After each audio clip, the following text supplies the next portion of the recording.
اگر آپ چینل پر پہلی بار آئے ہیں تو ابھی سبسکرائب کر کے بیل آئیکن پریس کریں اور رہیں باخبر۔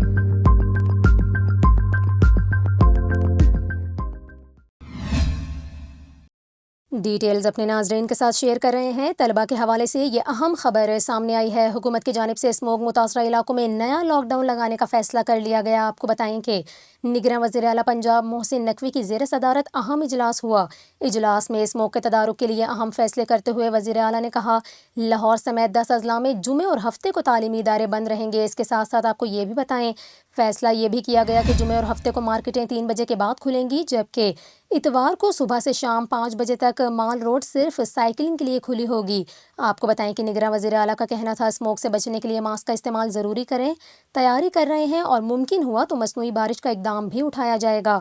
آپ کو بتائیں کہ مصنوعی بارش کے حوالے سے نگراں وزیر اعلیٰ نے کہا کہ 29 نومبر کو لاہور والی سائٹ پر اگر بادل آئے اور سازگار ہوئے تو ہم کوشش کریں گے کہ مصنوعی بارش کریں، لیکن اس کے لیے ابھی بہت ہم پیچھے ہیں۔ انہوں نے واضح کیا کہ مصنوعی بارش کے لیے بہت محنت کرنا پڑے گی، اس کے لیے ایک مخصوص قسم کے بادل چاہیے جس کے بعد ہی آپ بارش برسا سکتے ہیں۔ محسن نقوی نے مزید کہا کہ طلبہ کو 10,000 الیکٹرک بائکس فراہم کریں گے۔ اسموگ کے تدارک کے لیے لاہور میں ٹاور لگائے جائیں گے۔